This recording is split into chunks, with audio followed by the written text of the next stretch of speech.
Yo quiero invitarlos a que abramos la palabra de Dios en el Evangelio de Marcos para continuar nuestra serie.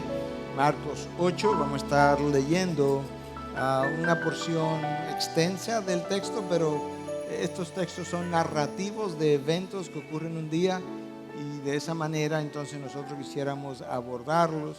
En ocasiones implican más de un evento, como en este caso, pero los eventos están conectados y por eso se nos hace difícil despegarlos.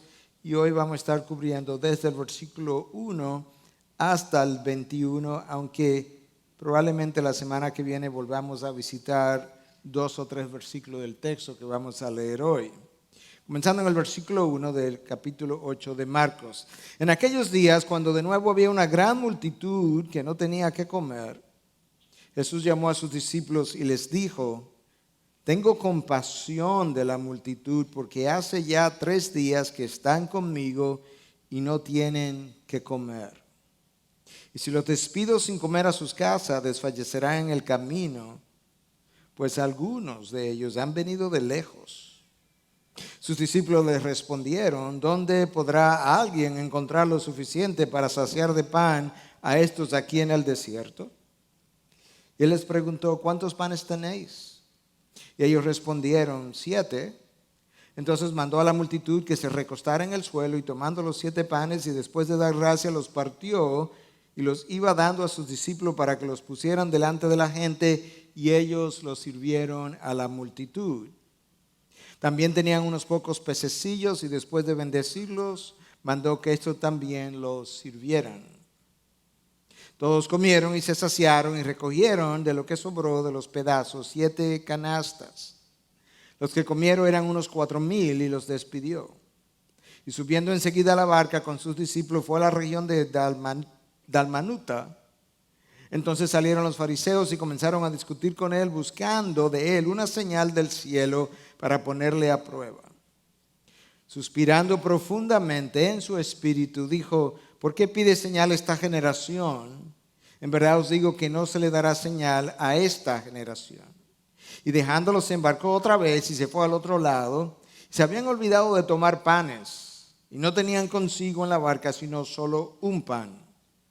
Y él les encargaba diciendo: tened cuidado, guardaos de la levadura de los fariseos y la levadura de Herodes. Y ellos discutían entre sí que no tenían panes. Y dándose cuenta Jesús les dijo: ¿por qué discutís que no tenéis pan? ¿Aún no comprendéis ni entendéis? ¿Tenéis el corazón endurecido? Teniendo ojos no veis y teniendo oídos no oís. ¿No recordáis cuando partí los 5 panes entre los 5,000? ¿Cuántas cestas llenas de pedazos recogisteis? Y ellos respondieron: 12. Y cuando partí los 7 panes entre los 4,000, ¿cuántas canastas llenas de los pedazos recogisteis? Y ellos le dijeron: 7. Y les dijo: ¿aún no entendéis? Bueno, algunos de ustedes cuando comenzaron a leer el texto o a oírlo, quizás se dijeron: esto como que suena familiar. Porque ya en Marcos habíamos visto una ocasión primera donde Jesús había multiplicado los panes, de manera que esta es la segunda vez y la última que Jesús va a hacer algo como esto.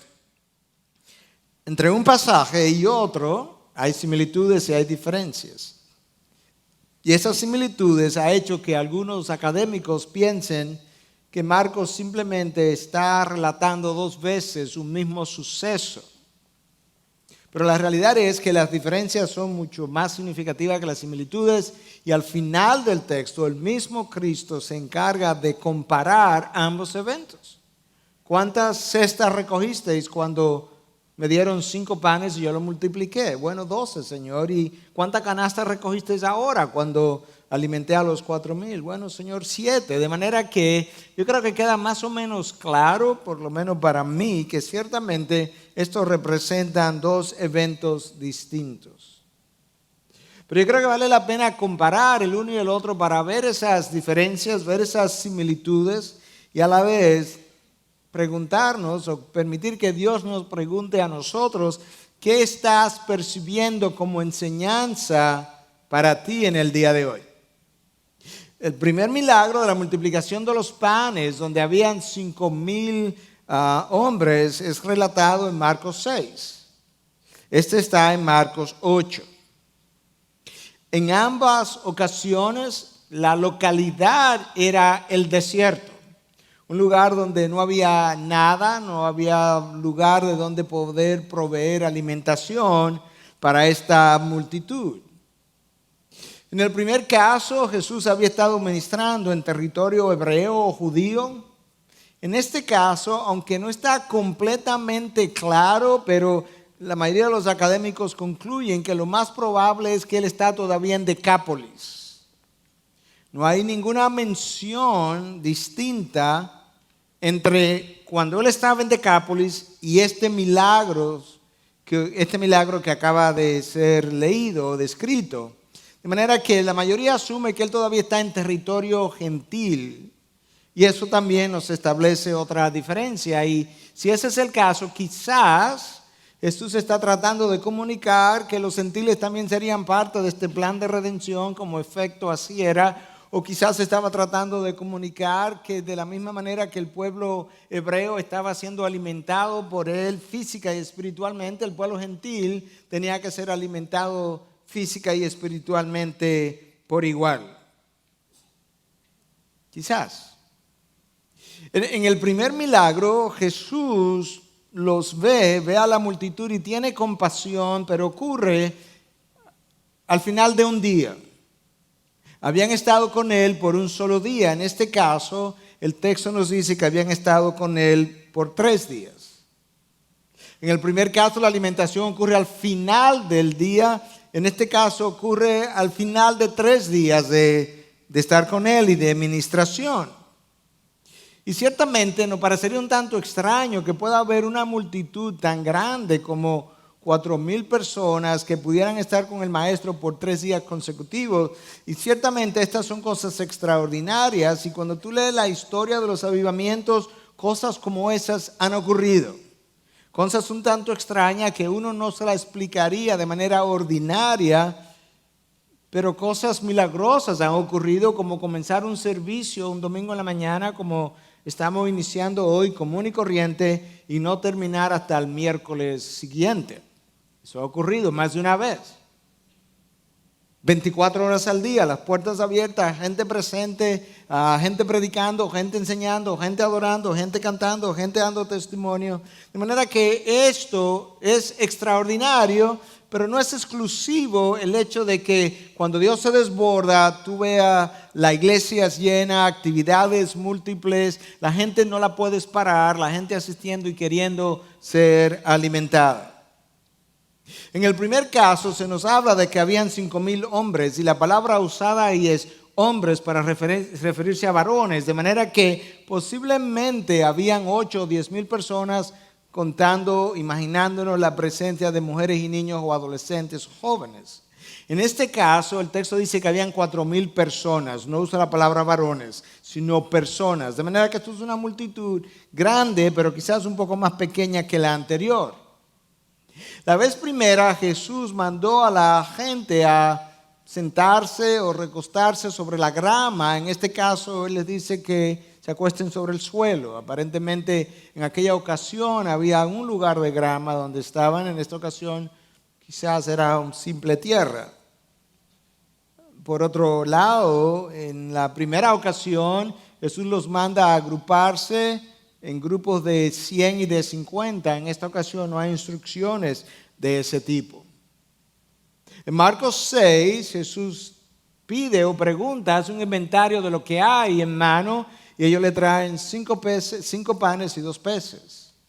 Y él ora y los multiplica. En esta ocasión él vuelve a preguntar, ¿qué tenemos? Le dice, tenemos 7 panes y algunos pececillos. La palabra ahí es peces pequeños, quizá tipo sardinas. Eso nos da una idea. En la primera ocasión, en Marcos 6, después que alimentan a los 5,000 hombres, 8 o 10,000 personas, si consideramos, como dijimos, mujeres y niños, sobran 12 canastas o cestas. La palabra ahí es algo más pequeño. En esta ocasión sobran 7 canastas, un recipiente ya de mucho mayor tamaño o volumen. Pero si hay algo que llama la atención, es que en ambos casos había una multitud a la que Cristo mira, observa y tiene compasión de ella. Yo creo que si hay algo que resalta, por lo menos a mis ojos, tan pronto comencé a leer el texto, es precisamente la compasión de Jesús contrastada con la insensatez o el egoísmo de sus discípulos. Yo leí el texto una vez y cuando lo volví a leer la segunda vez, eso saltó a mi vista. El contraste entre esta compasión que Jesús siente por la multitud que lo mueve a alimentarlos y la insensatez o egocentrismo de los discípulos. Y eso es lo que me llevó a titular mi mensaje, la compasión y el egoísmo en polos opuestos. La compasión y el egoísmo en polos opuestos. Yo creo, por el Espíritu de Dios, que Dios nos va a hablar en esta mañana a mucho acerca de esos dos polos opuestos. El texto de hoy comienza, prácticamente abre de esta manera, versículo 2. Tengo compasión de la multitud porque hace ya 3 días que están conmigo y no tienen que comer. La palabra usada ahí o traducida como compasión en el griego es splagnisomai, que viene de una raíz griega, splagniso, o splagnon, más que splagniso, splagnon. Y splagnon implica entrañas, pulmón, corazón, riñones, hígado.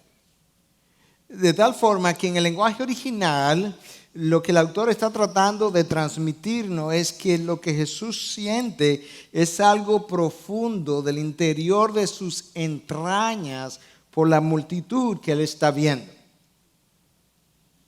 Y yo creo que eso es algo importante, es una metáfora que el autor Marcos está usando para describirnos la profundidad de la emoción que Jesús está sintiendo. Y lo que lo mueve a la compasión en este caso, cuando uno lee el texto detenidamente, es que hace 3 días que están con él. Y número 2, después de 3 días, los 3 días pudo haberlos cansado, pero después de 3 días no tienen que comer. Algunos piensan que tenían 3 días sin comer. Yo no creo que cuando uno lee el texto, yo no me llevo la impresión. Yo creo que tienen 3 días y al final de los 3 días probablemente la comida se había acabado, porque ellos no salieron de sus hogares calculando que estarían 3 días con el maestro, es lo más probable, sino que salieron a ser ministrados ese día y no regresaron hasta 3 días después. Y el hecho de que ellos estuvieran con él por 3 días y que ahora estuvieran sin comer es lo que mueve a Jesús a la compasión. Y yo creo que si nos detenemos ahí un momentito, yo creo que podemos comenzar a ver algunas de las características de la compasión. La compasión es algo natural, es algo que se siente de manera natural desde el interior del individuo, sin que necesariamente alguien tenga que recordarnos la responsabilidad que tenemos con aquello que está delante. Jesús simplemente los ve y dice, tengo compasión de la multitud. No es una emoción simple, no es una emoción sencilla como la risa, no es una emoción trivial, es algo que es sentido en el interior de manera espontánea, y eso que tú sientes causa una especie de dolor emocional tan significativo que mueve a la persona a querer llenar la necesidad del otro.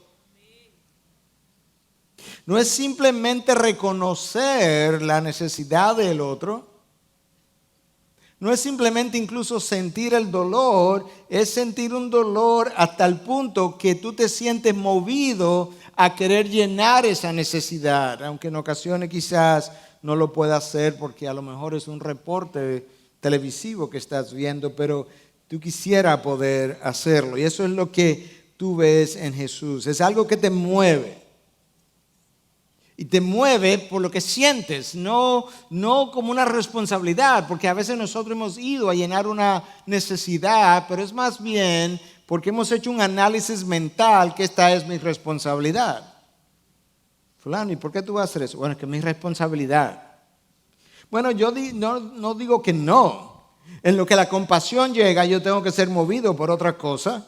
Y si es la responsabilidad que me va a llenar, pues que así sea.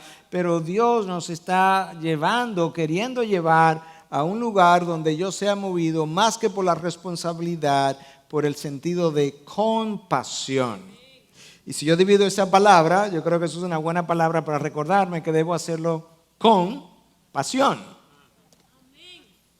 Con algo que sale de mi interior. A veces nosotros somos movidos por un sentido de culpabilidad. O por un sentido de vergüenza. ¿Qué dirán? Bueno, imagínate, ¿qué dirán? Porque es prima mía. Y Jesús es movido por otra cosa.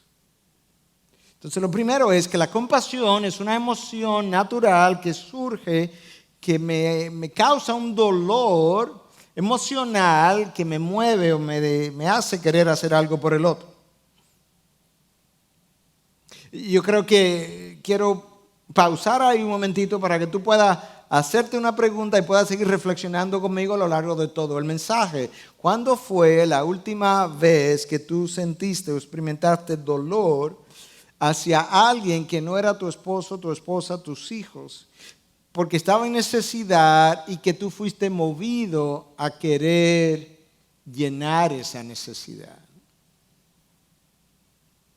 La última vez que uno de estos niños dominicanos o haitianos vino a la ventana y tú viste su rostro y tú viste su pobreza, no solamente física, sino espiritual, que es mucho más profunda, y te dolió el corazón.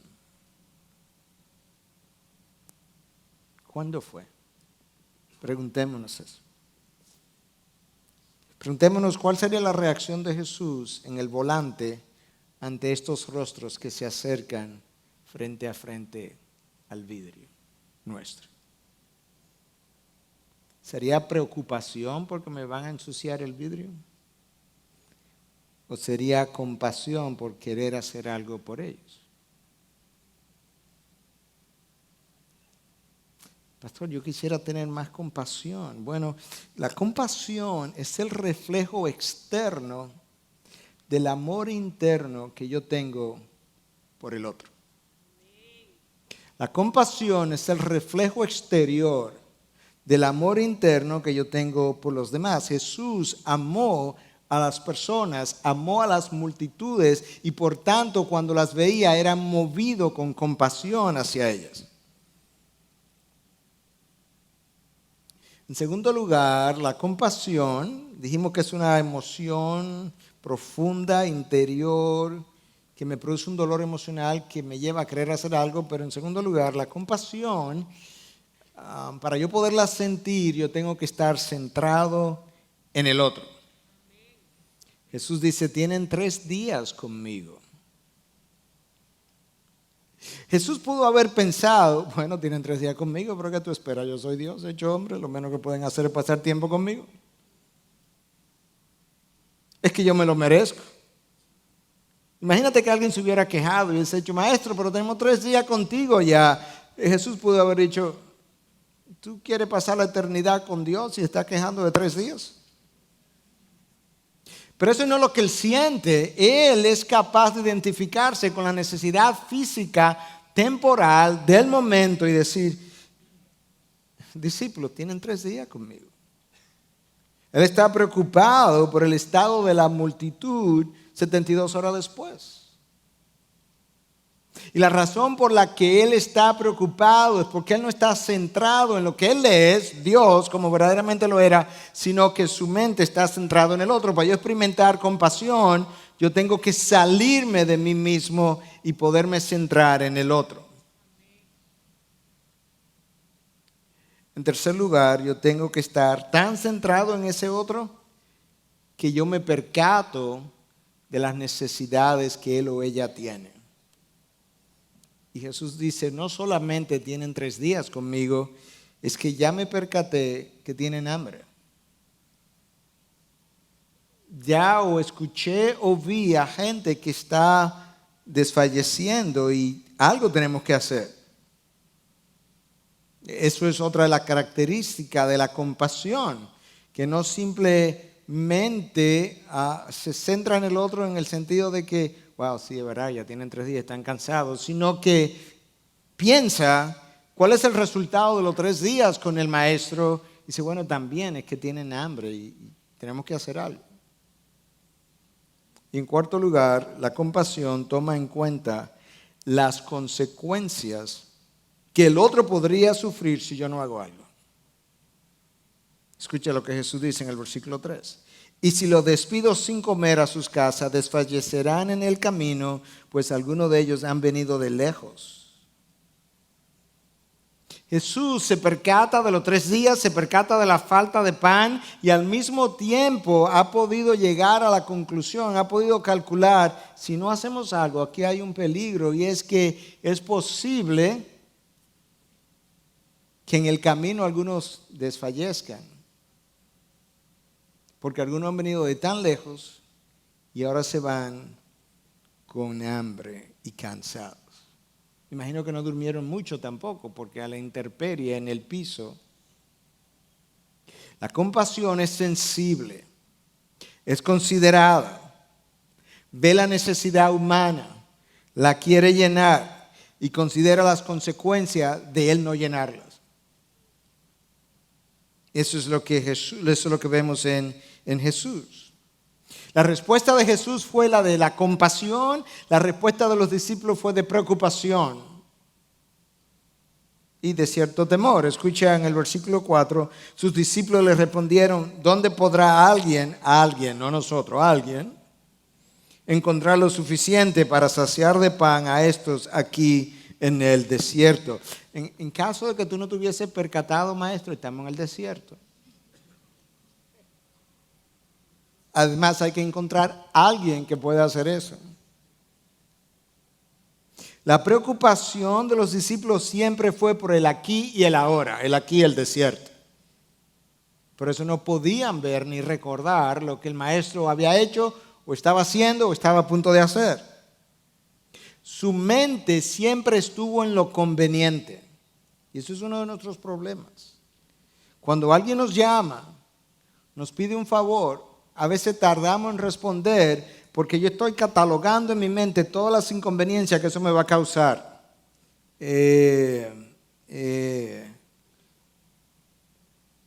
¿Aló? ¿Tú estás ahí en el teléfono todavía? Sí, estoy pensando. Yo estoy buscando, calculando todas las inconveniencias que eso pudiera causar. Gastar nunca estaba en la mente de los discípulos. Eso nunca fue su idea, que gaste otro. En el primer milagro, maestro, ¿quién tiene 200 denarios para todo este pan? Y la solución más a flor de piel era despachar a la gente, despáchalo. Tanto en el primer milagro como en esto. Esa es la insinuación. Estamos en un desierto, aquí no hay nada, ¿quién va a suplir? Mándalo para la casa. Ellos quieren que Jesús se percate, como yo mencionaba, de que estaba en el desierto por un lado y por otro lado que no había nada que hacer. Y Jesús estaba tratando no solamente de llenar la necesidad física de aquellos que tenían 3 días con él y con hambre, estaba tratando de hacer algo en el corazón de sus discípulos, que era quizá más importante que llenar su estómago, era llenar su corazón. Los discípulos habían estado meses atrás, semanas atrás, en otra multiplicación. Ellos pudieron haberse acercado al maestro y le hubiesen podido decir, maestro, con todo respeto, nosotros nos recordamos que hace varias semanas tú multiplicaste 5 panes y 2 peces. ¿Habría alguna posibilidad de que tú hagas algo como eso ahora? Ellos pudieron haber hecho eso de la misma manera que nosotros hacemos una petición de oración. La diferencia está en que cuando yo oro yo no estoy viendo a Dios ni lo tengo físicamente de frente y ellos sí lo tenían. Pero yo me puedo imaginar un pensamiento o diálogo como este entre ellos.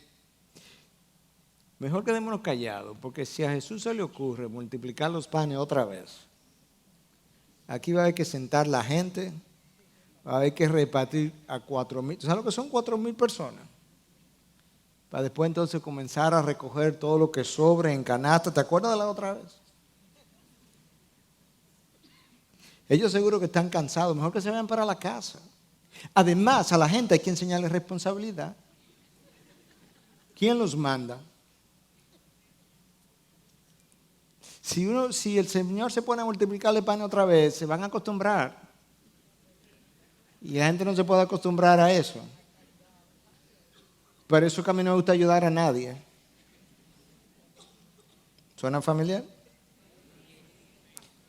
Y aparte de eso, que así que no se acostumbren, porque luego se acostumbran a eso. Vienen siempre a donde uno. En mi reflexión entonces sobre el tema, yo llegué a la conclusión que si la compasión es la manifestación externa del amor que yo siento por otro, el egoísmo es la manifestación externa del amor que yo no siento por el otro. El egoísmo es la manifestación externa del amor que yo no siento por ese otro.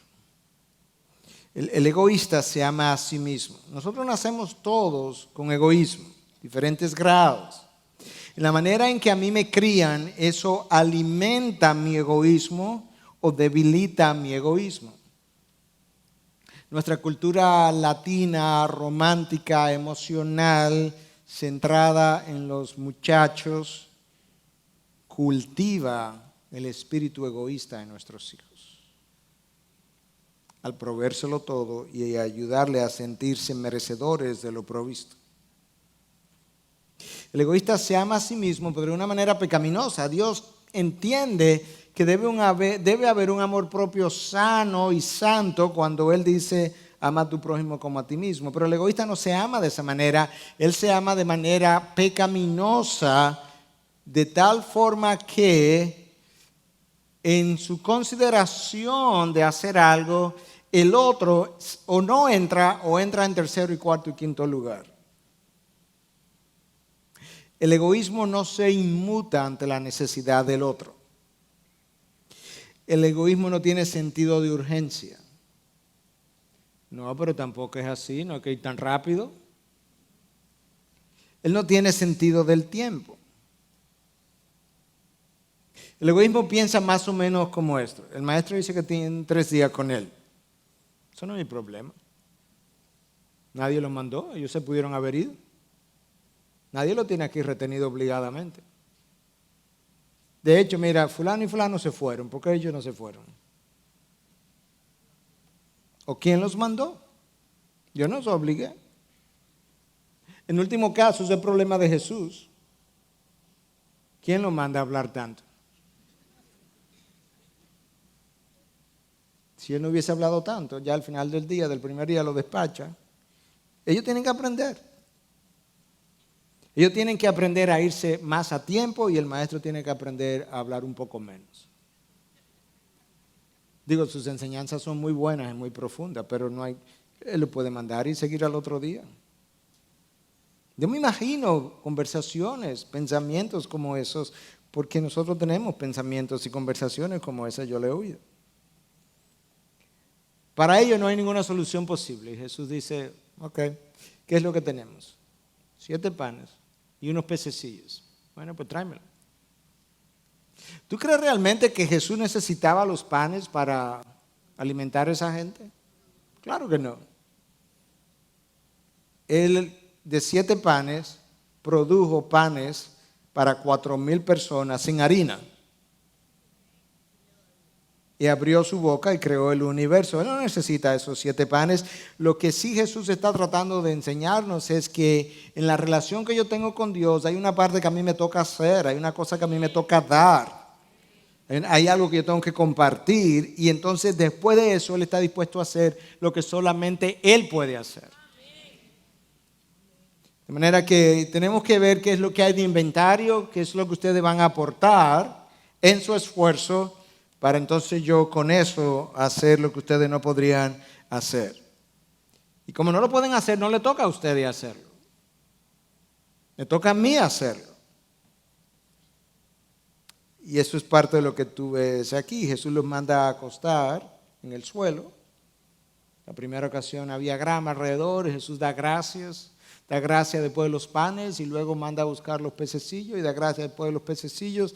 Algunos han dicho que en el contexto judío tú no das gracias 2 veces, sino una sola vez, que esto habla de que posiblemente estaba ante una audiencia gentil. Yo no sé si eso es así o no, pero son pinceladas que quizás revelan cosas que estábamos diciendo anteriormente. Al final del milagro todos terminan saciados. Hay 7 canastas, que han sido llenadas. Y el texto literalmente dice, todos se saciaron y sobraron 7 canastas y comieron todos. Con lo cual Jesús no estaba no solamente mostrando que Él es el proveedor, sino que su provisión es suficiente para saciar y para aún ir más allá de lo que es el saciarte a ti y a mí. Y eso es importante porque si hay algo que frecuentemente preocupa al creyente es si voy a tener en el día de mañana. Si voy a poder tener con qué mantenerme, con qué me voy a retirar. Esa es la enseñanza en el Sermón del Monte. Tú no has visto las aves del campo, tú no has visto los lirios del campo. Dime quién los mantiene hermosos y frondosos, quién provee para ellos. Y ellos hilan y no se preocupan y están siempre alimentados. Esta es la enseñanza, pero muchos de los hijos de Dios viven preocupados. Y esto es un recordatorio de que yo lo único que necesito hacer es conversar con Dios en medio de la carencia. El desierto representa una carencia.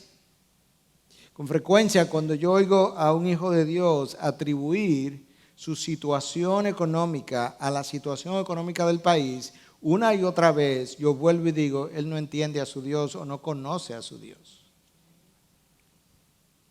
Porque el Dios que yo conozco produce pan para 4,000 personas sin harina. Entonces, ¿cómo es posible que mi situación económica tenga que ver con la situación económica del país? Yo he visto negocios quebrar con la economía boyante y he visto negocios prosperar con la economía extremadamente deficiente. La vida del Hijo de Dios nunca ha dependido de las circunstancias a su alrededor. Por eso es que tú puedes tirar a los 3 amigos de Daniel en un horno de fuego y las llamas alrededor no consumirlos. Porque las circunstancias alrededor del Hijo de Dios no determinan su suerte final, su destino final. Son pruebas alrededor de nosotros, pero no determinan la condición en la que yo me encuentro. Y ahora el pueblo, o mejor dicho, la multitud está en el desierto, está en carencia, no hay pan, pero eso no va a determinar si vamos a comer o no vamos a comer. ¿Y quién lo va a determinar? Dios. Dios va a determinar si vamos a comer o no vamos a comer. De la misma manera que cuando el profeta fue donde la viuda y le dice, Elías va donde la viuda y dice, dame de comer. Y dice, bueno, es que yo tengo porción para un solo día y es para mí y mi hijo y después de eso nos vamos a morir. Y Elías le dice, dámela. Y luego entonces resulta que había comida todos los días por el tiempo que Elías estuvo con ella. De manera que aquí hay una enseñanza una vez más de la provisión de Dios en medio de la carencia y de la fe que yo necesito tener una y otra vez en medio de la necesidad, sabiendo que nada de lo que está a mi alrededor ha determinado las circunstancias en las que yo me encuentro. Puede ser que cosas que yo haya hecho, manejo irresponsable de los recursos de Dios, hayan determinado las circunstancias en que yo me encuentro. Eso es posible, pero no las circunstancias de alrededor. Tú estás vendiendo una casa, tú no la vas a vender. porque el mercado de casa está bueno o está malo. Tú la vas a vender cuando Dios diga que se puede vender. Jesús despide a estos hombres y llega a esta región Dalmanuta. Y tan pronto llegó, vinieron los fariseos y le pidieron una señal que yo no voy a tratar en el mensaje de hoy en día, pero la petición de la señal que los fariseos querían era simplemente una revelación de la incredulidad en su corazón. Y un deseo de pedir una señal para encontrar falta con la señal para justificar su incredulidad. ¿Entiende cómo funciona esto de pedir señales?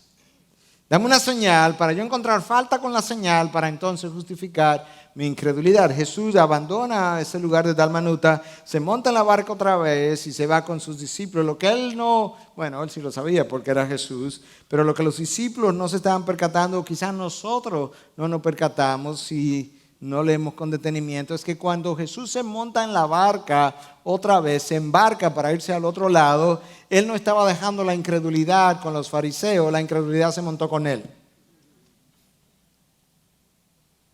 En el corazón de sus propios discípulos. Él lo sabía. Y sabemos que él lo sabía, no simplemente porque era Jesús, sino que está aquí en el versículo 15. Él dice, y les encargaba diciendo, tened cuidado, guardaos de la levadura de los fariseos y de la levadura de Herodes. Un poquito extraño la comparación de fariseos y Herodes, pero la levadura, tanto en el contexto hebreo como secular, era vista como símbolo de corrupción, de contaminación.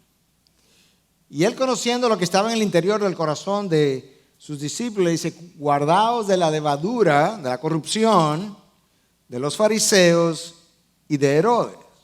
Los fariseos parecían externamente muy religiosos, muy piadosos, pero en el interior de ellos había mentira, había falta de compasión, había incredulidad, había orgullo. Guardaos de esa levadura. Y luego le dice, y guardaos de la levadura de Herodes. Herodes le gustaba oír a Juan el Bautista. Lo mandaba a llamar, oía sus sermones. Herodes sabía, por lo que uno de los textos que leímos hace pocas semanas atrás, que Juan el Bautista era un hombre justo, santo. Y a pesar de eso terminó decapitándolo. Conociendo que era un hombre justo y santo, terminó quitándole la vida. Herodes había sido contaminado por una corrupción, los fariseos también, y Jesús, sabiendo que en el corazón de estos discípulos, a pesar de las enseñanzas, había también corrupción de su fe, dice, guardaos, tened cuidado. Y entonces resulta que ellos se montan en el barco. Y después que están adentro y en el mar, ¡ay! Los panes se nos quedaron. Y dice el texto que solamente había un solo pan. Bueno, 1 para 12, si estaban todos, la proporción es mayor que 7 para 4,000. De manera que eso no debió haber sido un problema, una preocupación, y estaban con el mismo maestro. Pero como la levadura los había corrompido, y la levadura es una buena metáfora, porque la levadura, cuando tú se le agregas una pequeña cantidad, una masa de pan, resulta que infiltra toda la masa y hace crecer toda la masa. De esa misma manera, lo que Cristo está tratando de comunicarle y comunicarnos es que cuando yo permito que un poquito de corrupción entre a mi corazón, contamina todo mi corazón, toda mi mente, toda mi vida, guardados de esa levadura. Y yo creo que Cristo estaba consciente que se estaban montando en la barca sin pan o con uno solamente, pero esa era la ocasión propicia para mostrar lo que había en el corazón. Y el texto nos dice que ellos comenzaron a discutir sobre que no tenían pan. Eso es increíble. Hace unas semanas, Cristo, que está con nosotros en la barca, alimentó a 5,000. Hace unas horas alimentó a 4,000. Y ahora somos 12 y estamos peleando porque solamente tenemos un pan. Parece increíble hasta que tú te detienes y te percatas. Un momento. Esto está registrado para reflejar mi incredulidad. Esto no está registrado para que yo lo lea y diga, wow, la verdad que sus discípulos eran densos, sí. Por suerte que nosotros no somos así. Esto está registrado para que sirva de espejo y nos diga, y pensar que de alguna manera así soy yo. Hasta que Dios haga su trabajo en nosotros. Un solo pan, y Cristo entonces comienza a cuestionarlos. Y le hace 8 o 9 preguntas. Escucha las preguntas que Cristo le hace, una detrás de la otra. ¿Por qué discutís que no tenéis pan? O sea, ¿cuál es el problema? ¿Por qué discutís? No es porque están conversando o pensando cómo se van a dividir el pan, no, ¿por qué están discutiendo? Pregunta número 1. ¿Aún no comprendéis ni entendéis? Pregunta número 2. ¿Tenéis el corazón endurecido? 3. ¿Teniendo ojos no veis? 4. ¿Teniendo oídos no oís? 5. ¿No recordáis? 6. ¿No recordáis cuando partí los 5 panes entre los 5,000? ¿Cuántas cestas llenas de pedazos recogisteis? 7. El número de preguntas van 7. Ellos le dijeron 12. Y cuando partí los 7 panes entre los 4,000, ¿cuántas canastas llenas de los pedazos recogiste? Pregunta número 8. Ellos le dijeron 7. Y les dijo, ¿aún no entendéis? Pregunta número 9. No le respondió nada, le hizo preguntas nada más. Ken Hughes, en su comentario sobre este pasaje, cuenta una ilustración que me pareció buena. Él dice que en una ocasión un hombre fue a un banco y le dice a la cajera que le dé dinero de su cuenta. Y la cajera le dice, bueno, pues fírmeme un cheque de su cuenta. Y él dice que no. Dice, bueno, pues no le puedo dar dinero. Y él insiste en que le dé dinero. Y ella insiste en que, bueno, yo con mucho gusto, pero deme un cheque de su cuenta. Y él insiste que no. El hombre se pone bravo y dice, me voy al banco de enfrente de la calle. A la calle de enfrente. Entonces él se va de la acera de enfrente. Él se va al otro banco. Y entonces comienza con la misma historia, que le dé dinero de su cuenta. Y el cajero le dice, bueno, deme un cheque. Y él dice, no, deme dinero de mi cuenta. Dice, con mucho gusto, pero deme un cheque. Como el hombre no cambiaba su retórica, el cajero lo cogió por el cuello, dice la historia, ¿verdad? Y lo chocó contra el counter, ¿cómo se llama esto? El mostrador, una y otra vez, ven. Y entonces el hombre firmó el cheque y le dio el cheque. Y le dieron su dinero. Él coge el dinero y cruza al banco del primer banco otra vez. Y le dice a la señorita, aquí está el dinero. ¿Usted ve que me lo dieron? Y él dice, ajá, ¿y cómo lo hicieron? Bueno, me explicaron.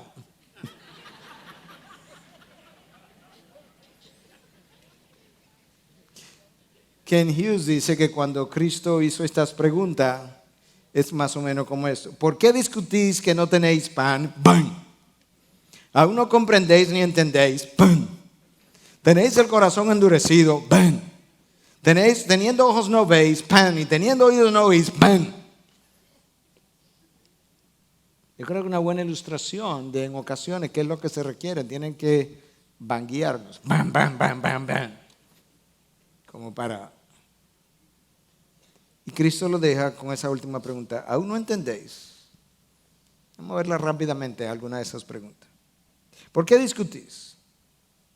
¿Dónde está la carencia? No acabamos de alimentar a 4,000 hombres.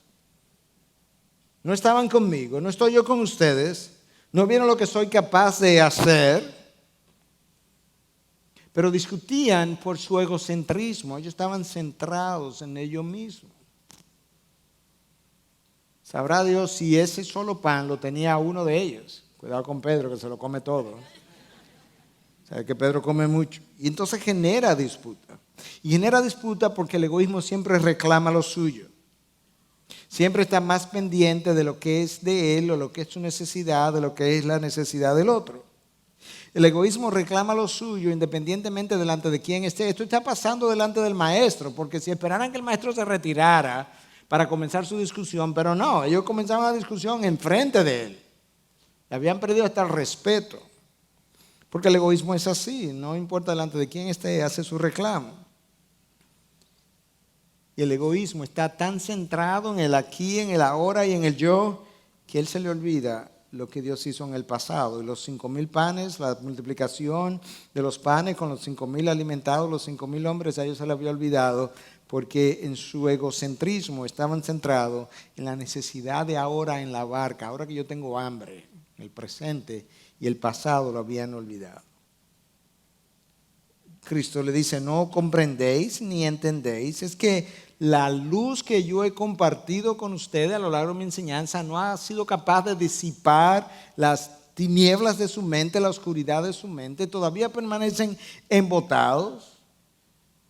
Se fueron saciados, fueron llenos, sobró pan, sobraron canastas. ¿Qué es lo que está pasando? Que no acaban de digerir la enseñanza. Pero lo que ocurrió quizás fue que ellos disfrutaron del milagro de la misma manera que los demás disfrutaron del milagro. Tenemos hambre, aquí hay pan, se lo comieron y jamás reflexionaron acerca de lo que el milagro implicaba, representaba o enseñaba. Y eso es uno de los problemas que ocurre a veces con el mensaje de los sermones. Yo lo oigo, lo aplaudo, lo ameneo, amén, amén. Pero después yo no me voy a la casa a rumiarlo para ver las implicaciones que tiene para el resto de mi semana. Y entonces, un mes después, se nos olvidaron las enseñanzas que escuché hace 4 semanas atrás. Tercera pregunta, ¿tenéis el corazón endurecido? Es que esa es la condición del corazón del incrédulo antes de venir a Cristo. Es un corazón endurecido, pero ahora Cristo viene a nosotros, nos dice que nos da un corazón de carne, pero resulta que es una carne que hay que aplicarle salsa de ablandar porque sigue endurecido. Nos suplimos a nosotros, suplimos a los nuestros. Tenemos necesidades alrededor, las vemos, pero no nos condolemos. No nos preocupa la carencia del otro. Y como no la vemos, nos sentimos justificados en no tener que llenarla. Próxima pregunta, teniendo ojos no veis, teniendo oídos no oís. Eso es exactamente lo que tanto Jeremías como Ezequiel habían dicho del pueblo. Ezequiel 12:2, hijo de hombre, habitas en medio de la casa rebelde, tienen ojos para ver y no ven, oídos para oír y no oyen, porque son una casa rebelde. De acuerdo a lo que Dios revela en Ezequiel y en Jeremías, la razón por la cual yo tengo ojos y no veo y tengo oídos y no oigo es la rebelión que hay en mí, que imposibilita la visión y la audición. O si lo mira de otra manera, en el Salmo 115 Dios dice que el pueblo adoraba a ídolos que tienen con ojos que no ven, oídos que no oyen. Ustedes conocen la historia. Boca y no hablan. Y luego profetiza el salmista y dice, se convertirán como ellos. Y luego entonces, cientos de años después, el pueblo tenía ojos y no veía, oído y no oía. Se habían convertido como ellos porque nosotros nos convertimos en lo que adoramos. Tú adoras a Dios y su imagen se va formando en ti. Adoramos el dinero y la imagen materialista se va formando en mí. Ayer yo le hablaba a los jóvenes de los 3 dioses que rigen el mundo: dinero, sexo y poder. Adoras el poder y la imagen impositiva, controladora se va formando en mí. Adoras el sexo y la imagen de lujuria se va formando en mí. Te conviertes en lo que adoras y entonces mis ojos dejan de ver. ¿No recordáis? Dice Jesús. Ahora Él se va, vamos a revisarle los milagros. ¿No recordáis cuando partí los 5 panes entre los 5,000? ¿Cuántas cestas llenaron? 12. ¿Y no recordáis ahora cuando repartí los 7 panes entre los 4,000? ¿Cuántas canastas quedaron? 7. ¿No recordáis? Se les olvidó, es uno de los problemas nuestros, es que tenemos memoria de corta duración. Si tú revisas la historia del Antiguo Testamento, hubo dos cosas que Dios frecuentemente hizo para que el pueblo pudiera recordar. Me construyes un altar, me adora y dejas el altar ahí, como recordatorio de que aquí Dios hizo algo y aquí tú le adoraste. Noé hizo eso, Abraham, Isaac, Jacob, Moisés. Tú revisas la historia y cada uno de ellos, algunos de ellos más de una vez en diferentes ocasiones, fabricas un altar, me adoras aquí y lo dejas ahí como recordatorio de lo que yo hice en ti. Y lo segundo fue monumentos.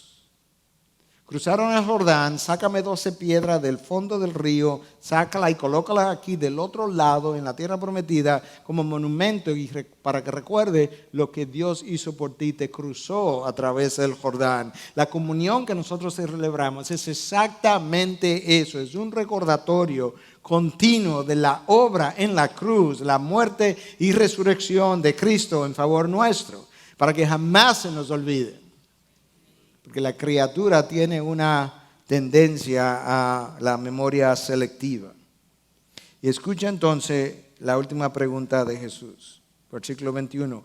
¿Aún no entendéis? Esa palabra aún está llena de significado. Aún ahora, después de tanto, después de estas enseñanzas, después de revisarte estos 2 milagros que acabo de revisar, después de estas 8 preguntas anteriores, ¿aún no entendéis? Eso es lo que Jesús le está tratando de decir. ¿Todavía le falta discernimiento? El discernimiento es una cualidad que Dios da, pero es una cualidad que yo cultivo después que Dios comienza a dármela. Y el autor del libro de Hebreos en el capítulo 5 dice que el discernimiento es algo que resulta como fruto de consumir la palabra de Dios que él llama carne, y al consumirla entonces los sentidos quedan ejercitados para diferenciar el bien del mal. Y él llama a esos que tienen ese discernimiento maduros. Ahí tenemos una idea de cómo yo cultivo ese discernimiento.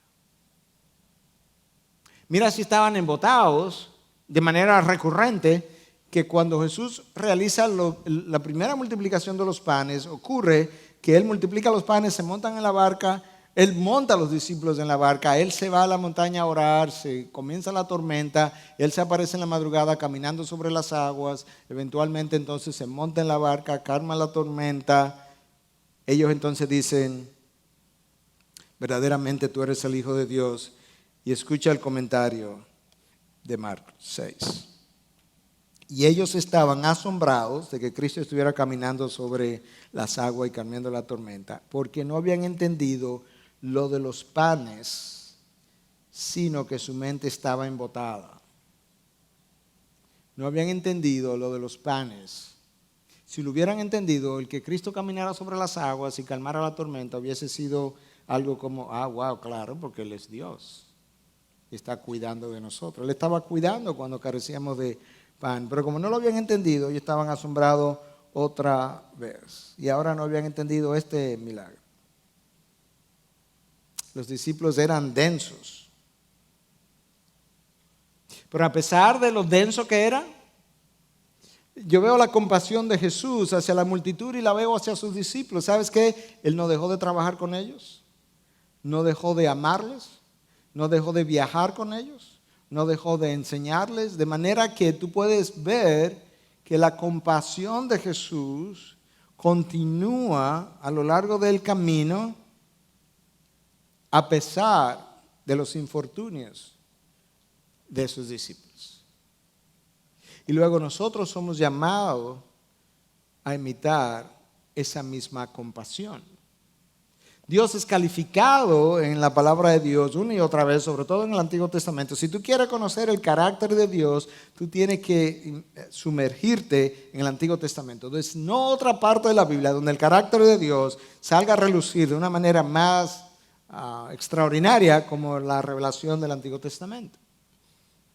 Y una y otra vez en el Antiguo Testamento Dios es mencionado como compasivo, compasivo, compasivo, compasivo. De hecho, Nehemías 9:31 dice, pero en tu gran compasión no los exterminaste ni lo abandonaste, porque tú eres un Dios clemente y compasivo. La razón por la que no lo exterminaste en el desierto, la razón por la que no terminaste con los discípulos, la razón por la que no lo abandonaste es porque tú eres compasivo, tú eres clemente.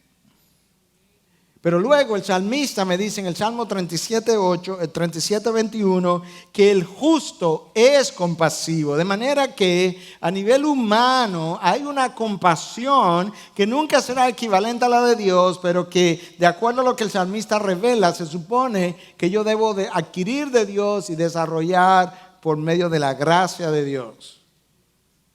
Y luego Pedro en el Nuevo Testamento, para no quedarnos, ¿verdad?, en una sola parte de la revelación de Dios, Pedro dice en 3:8, 1 Pedro 3:8, en conclusión, Pedro está concluyendo, escuche esas palabras, en conclusión, en resumen, en otras palabras, sed todos de un mismo sentir, compasivos, fraternales, misericordiosos y de espíritu humilde. Ser compasivo, en resumen, conclusión. El segundo mandamiento de la ley de Dios, amar a tu prójimo como a ti mismo, es un llamado a la compasión. La parábola del buen samaritano, donde hay un hombre que está herido, fue asaltado, está herido, pasa un sacerdote y no le hace caso, pasa un levita y no le hace caso. Eso eran los religiosos, sería el equivalente a que pase un pastor, no le haga caso, pasa un diácono, no le haga caso. Y luego pasa un samaritano y es el único que le hace caso. Es una ilustración de cómo funciona, cómo opera la compasión. Y en Lucas 10 Cristo hace esta pregunta entonces con relación a la parábola. ¿Cuál de estos tres, levita, sacerdote, samaritano, tú piensas que demostró ser prójimo del que cayó en manos de los salteadores? Y él dijo, el que tuvo misericordia de él. Y Jesús le dijo, ve y haz tú lo mismo. Ve, la palabra misericordia y compasión son sinónimos. Ve y tú haz lo mismo. Tú ten compasión, al igual que el samaritano tuvo compasión, y no simplemente lo sientas, sino que él fue y lo levantó, hizo algo por él. Se lo encomendó a alguien, pagó por su cuidado. Le dice, tú tienes que hacer la misma cosa. Dios nos llama a fijarnos en su carácter y tratar de emular sus características. Pero la mejor manera de hacer eso, de hecho quizá la única manera como ocurre, es cuando yo camino con Él, sus atributos comienzan a formarse en mí con las limitaciones de la criatura, pero comienzan a formarse en mí. Y eso no es algo que yo aprendo de un libro. Pastor, recomiéndeme un libro para aprender compasión. No se aprende de un libro. Se aprende de Dios en relación con Él. Y sobre todo cuando tú consideras todo lo que la gracia de Dios ha hecho por ti. Fue su gracia que tu vida renovó. Fue su gracia que tu deuda canceló. Fue su gracia que de la muerte te llevó a vivir para su gloria. Es su gracia que te ha movido de un lugar a otro y que te ha traído aquí, al lugar donde tú estás. Y la gracia que te ha movido a donde tú estás es la misma gracia que tiene que operar en ti y en mí, fluyendo hacia los demás, en compasión y en misericordia.